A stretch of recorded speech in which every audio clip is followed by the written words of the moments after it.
Saudara, selamat hari Minggu.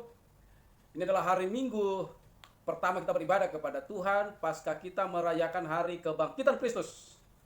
Nah, saudara, hari kebangkitan Kristus pada hari yang pertama menurut kalender Yahudi atau kalender kita sekarang adalah hari Minggu. Jadi hari Minggu itu adalah hari pertama bagi orang Yahudi, sebab hari Sabat adalah hari Sabtu. Dan sejak dari kebangkitan sampai selama 40 hari lamanya sebelum dia naik ke surga, maka dia lihatkan diri, menampakkan diri atau berjumpa secara pribadi dengan murid-murid.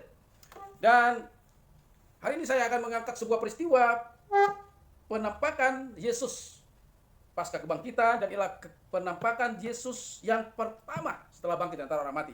Dalam Lukas pasal yang ke-24 di sana dijelaskan bagaimana hari pertama itu ketika Yesus bangkit pagi-pagi hari pada waktu sesuai dengan janji Tuhan bahwa dia bangkit pada hari yang ketiga dari kematian, ada sekelompok wanita yang punya inisiatif untuk berangkat ke kuburan. Dan mereka adalah Maria Magdalena, Yohana, kemudian Maria ibu Yakobus. 3 wanita yang berinisiatif untuk berangkat ke kubur pagi-pagi itu untuk melihat apa yang terjadi atau sekaligus untuk mempersembahkan rempah-rempah yang telah mereka persiapkan pada saat itu. Dan kita menceritakan bahwa kisah dari kebangkitan Yesus pertama kali inilah yang diceritakan oleh Maria atau 3 wanita yang pergi ke kubur Tuhan Yesus. Nah, tapi dari cerita ini kita bisa melihat juga bahwa ternyata ada murid lain yang menyertai atau mengikuti, menyusul wanita-wanita berangkat ke kuburan, dan mereka adalah Simon Petrus dan adalah Yohanes. Saudara, dalam tema khotbah saya hari ini adalah iman yang menjangkau Allah. Nah, saya ingin membagikan dari bagaimana murid-murid meresponi kebangkitan Kristus. Dan yang saya ingin ungkapkan atau ingin bawa kepada pergumulan kita dalam konteks hari ini adalah bagaimana kita mengimani atau bagaimana kita beriman di tengah-tengah situasi keadaan seperti ini untuk iman itu bisa tetap menjangkau Tuhan.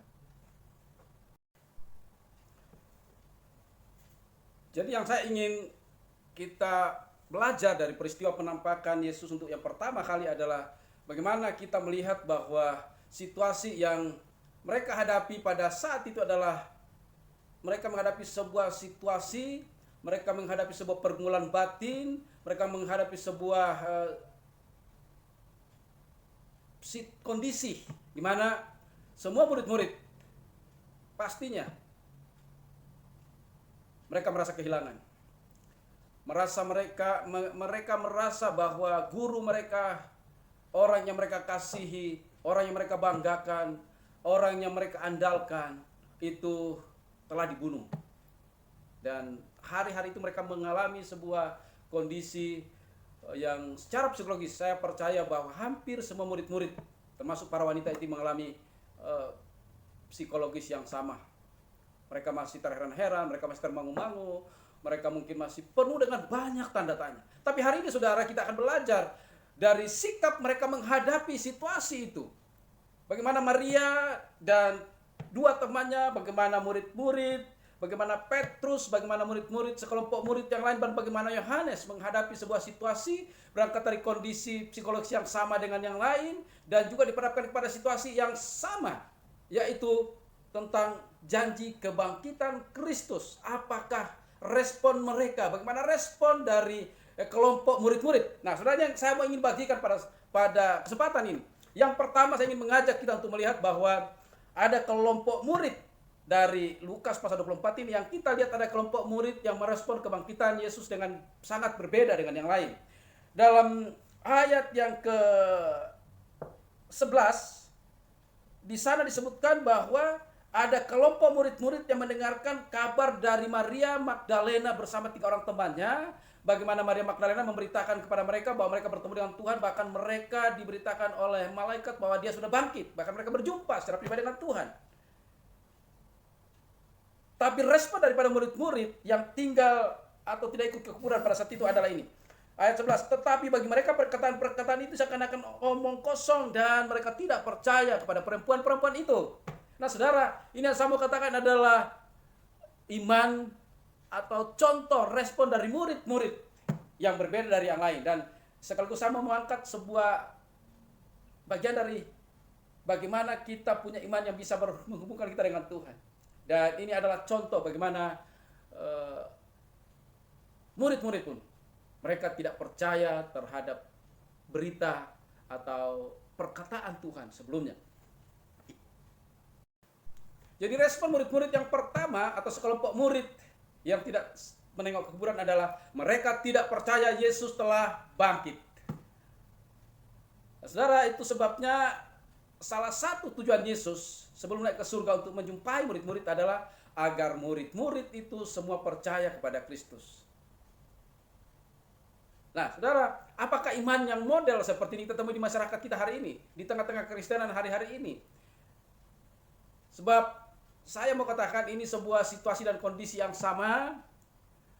Benar bahwa bukan lagi kita berangkat dari situasi bahwa Yesus baru disalibkan dan Yesus baru bangkit. Bukan situasi itu yang kita hadapi.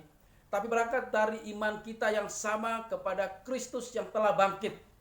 Kemudian kita diharapkan kepada sebuah pergumulan yang sama yang hari-hari ini kita hadapi bersama, yaitu situasi yang mengatur kita sedemikian rupa dalam segala keterbatasan, yaitu COVID-19.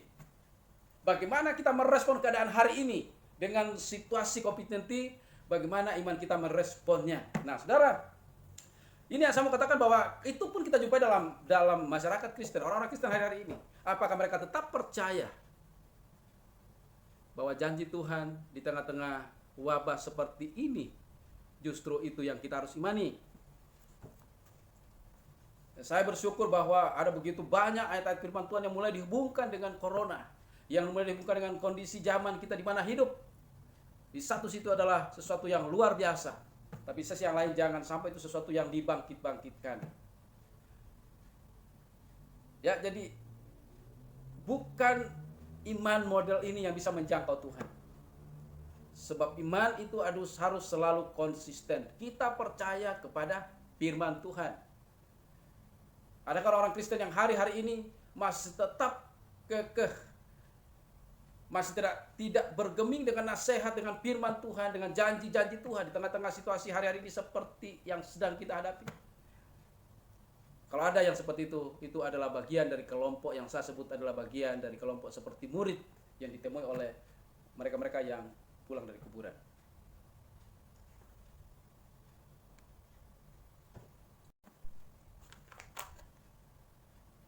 Kemudian yang kedua adalah kita melihat apa respon dari murid yang lain.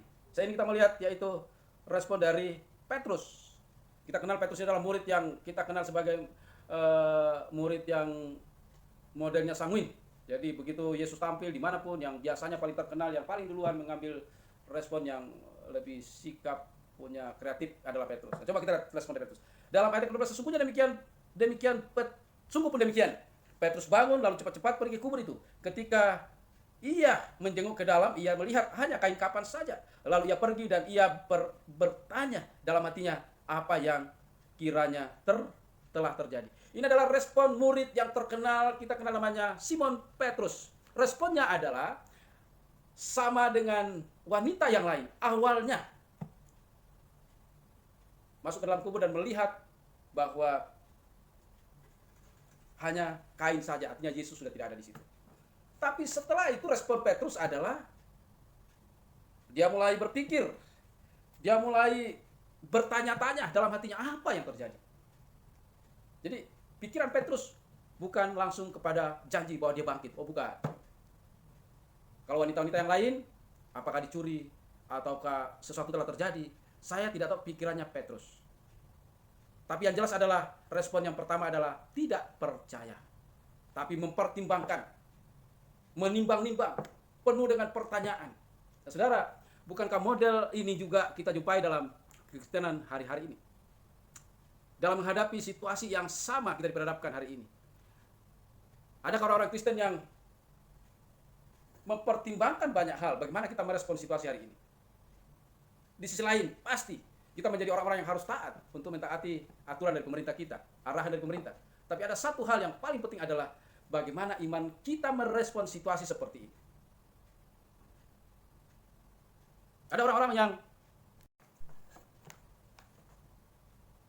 bersyukur kalau ada orang-orang yang menghadapi situasi seperti ini. Yang dicari adalah ayat-ayat Alkitab yang bisa menguatkan, yang bisa meneguhkan. Apa yang paling cocok dengan menghadapi wabah ini, apa yang paling cocok dengan menghadapi situasi kondisi ekonomi, apa yang paling cocok dengan menghadapi situasi yang namanya lockdown, apa yang paling cocok ayat, apa yang paling cocok untuk menghadapi bagaimana kita hidup bersama dengan keluarga kita.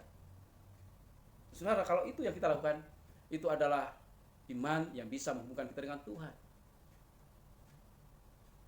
Tapi kalau yang terjadi adalah kita tidak sama sekali ingat tentang janji Tuhan. Petrus ini mempertimbangkan banyak hal. Adakah orang hari-hari ini lebih banyak mempertimbangkan tentang, atau mungkin mencari obat-obat yang paling cocok, ramuan-ramuan yang paling cocok untuk menghadapi corona? Ataukah mungkin ada di antara kita yang mulai bingung, mulai khawatir tentang situasi dan kondisi yang semakin sulit, situasi ekonomi yang semakin sulit, kita berusaha semakin sulit, kita mau bergerak semakin sulit, dan itu yang merupakan fokus pikiran kita. Saudara, di tengah-tengah situasi yang sesulit apapun, selalu kita ingat, dan yang harusnya kita lakukan adalah ingat kepada janji Tuhan. Ingat kepada janji Tuhan. Petrus adalah murid yang kita kenal. Modelnya sanguin, ceplas-ceplos, paling cepat responsif. Tapi ketika Petrus berangkat dari sebuah persoalan yang saya tadi katakan dihadapi bersama dengan mereka, kehilangan, penuh kebimbangan, mulai termangu-mangu, mulai mungkin kesedihan. Berangkat dari situasi yang seperti ini, ketika imannya diuji, ternyata Petrus yang kita kenal sebagai orang yang sering paling responsif, ketika dia mulai berjalan di atas air, ketika dia mulai berkata, wah kalau yang lain mungkin meninggalkan Tuhan, saya akan mempertaruhkan nyawa saya. Itu kata Petrus. Saudara, kita lihat hari ini bahwa ternyata ada model-model orang beriman, modelnya seperti ini. Paling banyak ngomong, paling banyak berdebat, paling pintar. Tapi begitu dihadapkan kepada situasi yang real, ternyata iman ketika dibenturkan dengan situasi dan kondisi yang harusnya membangkitkan iman, ternyata yang terjadi adalah Petrus pun tidak langsung percaya. Haleluya. Dan contoh yang ketiga dari 4 kelompok murid yang tadi saya katakan, saya ingin berbagi. Dari Lukas pasal 24 ini ceritanya sama dengan Yohanes pasal 20 ayat 1 sampai 10. Jadi ada Petrus hadir, di sana ada Yohanes juga hadir. Nah, kita akan lihat di Yohanes pasal yang ke-20.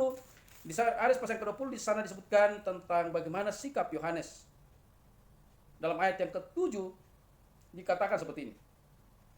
Sedang kain peluh yang tadinya ada di kepala Yesus tidak terletak dekat kain kapan ini, tapi agak di samping di tempat yang lain dan sudah terguling. Maka masuklah juga murid lain yang lebih dahulu sampai di kubur itu, dan ia melihatnya dan percaya. Petrus dan Yohanes melihat tempat yang sama dengan kondisi yang sama, dengan sebuah situasi yang sama. Kain pilu, kain kapan, itu dua orang ini melihat sebuah perspektif yang sama, tetapi responnya berbeda. Dikatakan begini, ketika Yohanes melihat apa yang ada di kuburan hanya kain kapan dan kain pilu, dan dilipat rapi di tempat yang terpisah, firman Tuhan berkata, maka percayalah Yohanes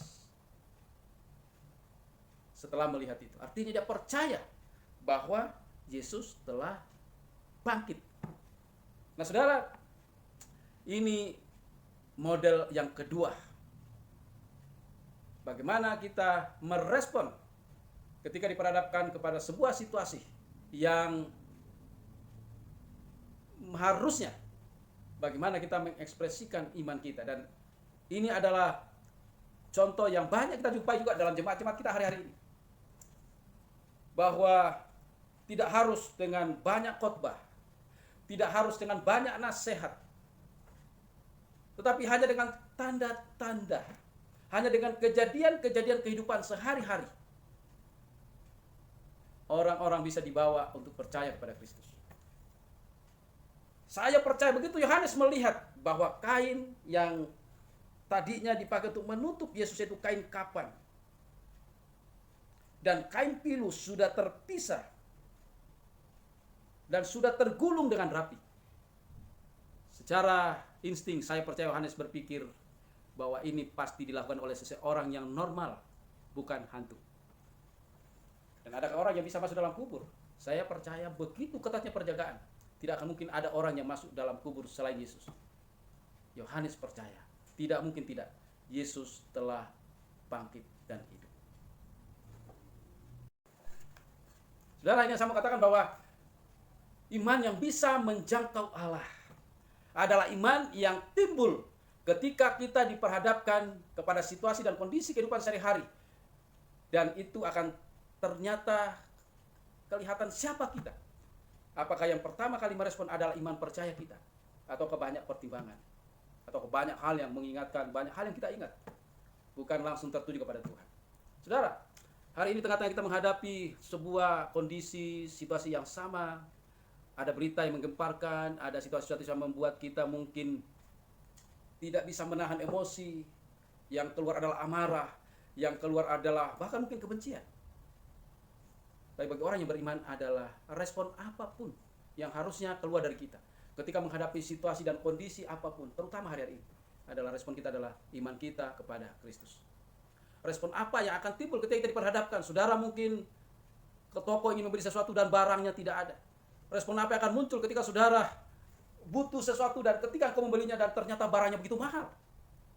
Orang yang beriman responnya adalah, aku percaya apapun keadaannya, Tuhan mencukupkan segala kebutuhan dan keperluanku dalam menurutikannya dalam Kristus Yesus Tuhan. Respon apa yang akan muncul ketika ada ketakutan tiba-tiba terjadi di lingkungan kita? Tetangga kita ada yang terkena COVID-19, atau mungkin depan rumah kita, atau lingkungan kita. Respon apa yang pertama kali muncul? Ketakutan kah? Ataukah menyalahkan orang itu kah?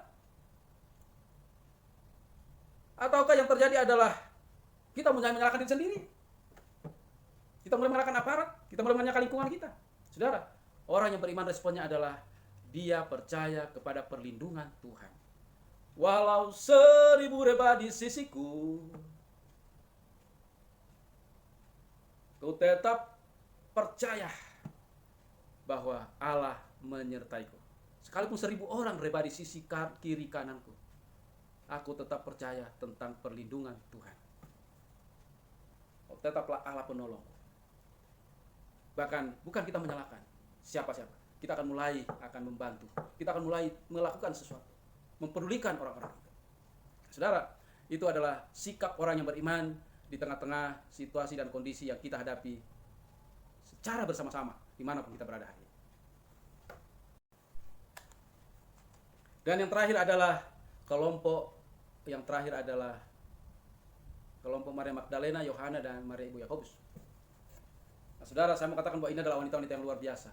Wanita-wanita yang benar-benar dimuliakan oleh Tuhan. Ya kan?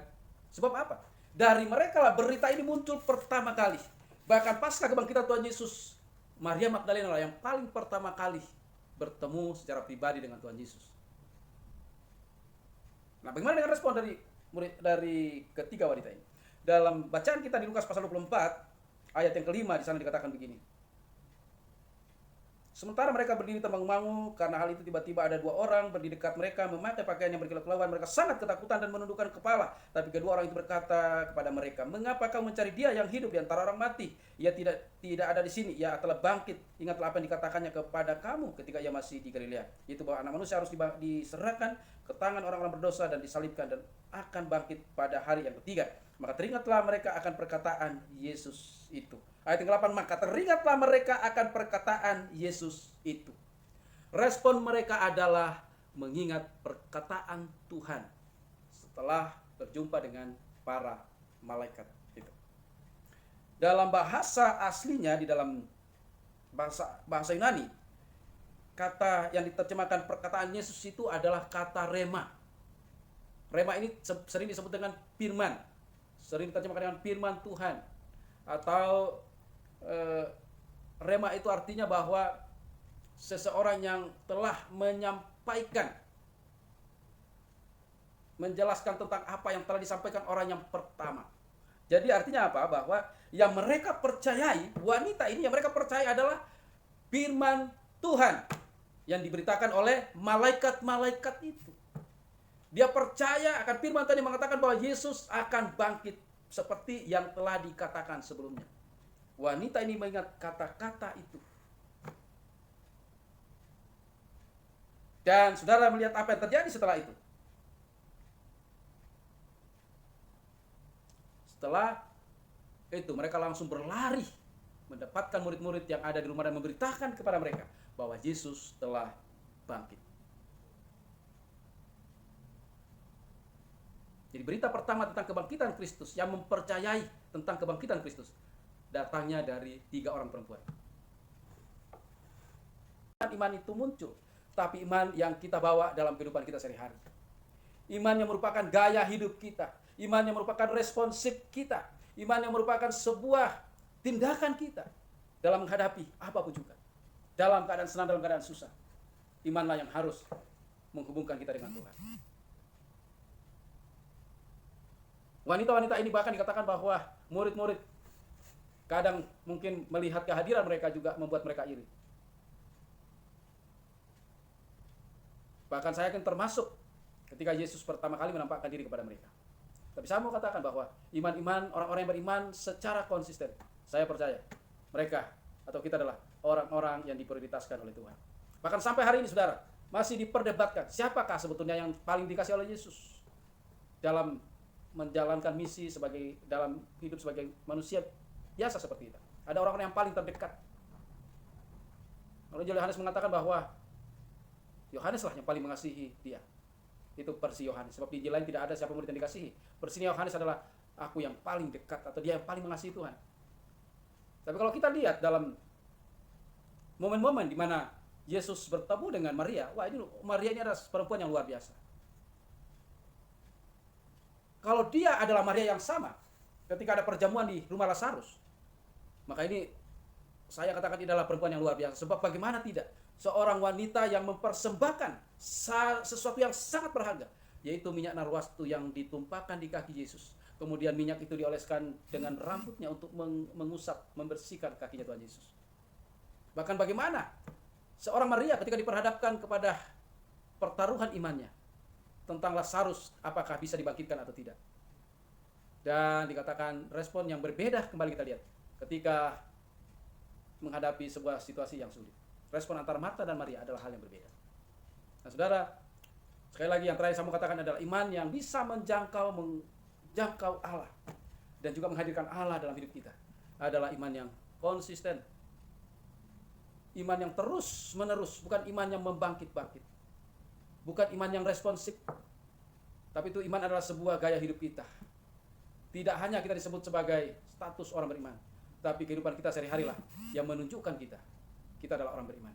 Tanggapan kita, respon kita terhadap situasi hari-hari yang kita hadapi, respon kita akan menunjukkan kita sebagai orang yang beriman. Nah, saudara, karena itu yang terakhir saya ingin katakan adalah mari di suasana dan situasi seperti ini yang dihadapkan kepada kita dalam sebuah kondisi yang hampir sama, mari kita menjadi orang-orang yang beriman menghadapi apapun dan keadaan apapun juga. Dan saya percaya kita menjadi orang-orang yang punya iman, konsistensi iman kita kepada Tuhan.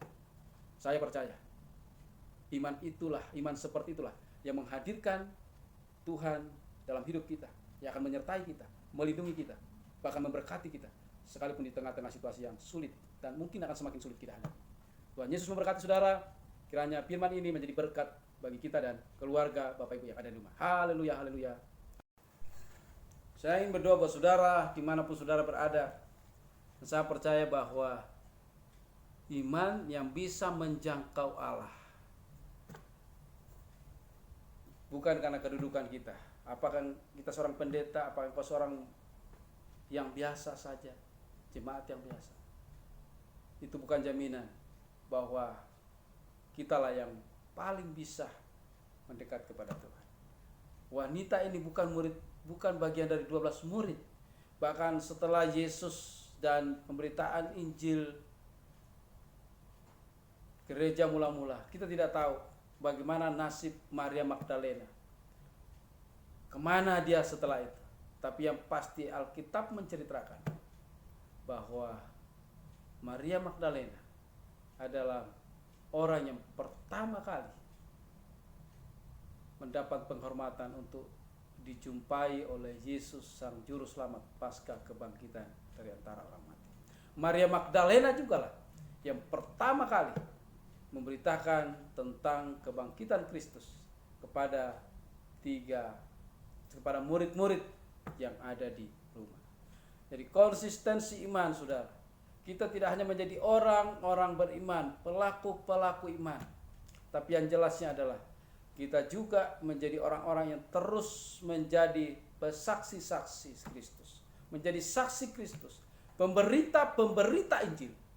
Bahkan di tengah-tengah situasi seperti ini, apakah itu melemahkan kita, mengendorkan kita, semangat kita, rohnya menyala-nyala untuk memberitakan Injil. Orang yang punya iman dengan konsistensi yang tinggi, orang yang bukan iman dibangkit-bangkitkan. Saya percaya hari-hari ini kau menjadi saksi Kristus dimanapun kau berada. Saya percaya kita akan menjadi berkat. Kita akan tetap menyaksikan tentang kuasa Tuhan Yesus di tengah-tengah kita menghadapi kegemparan yang namanya wabah corona. Sekali lagi saudara, Tuhan Yesus memberkati kita, dan kiranya beritaan firman Tuhan hari ini menjadi berkat buat keluarga saudara, menjadi berkat buat kami. Haleluya, haleluya. Tuhan Yesus memberkati.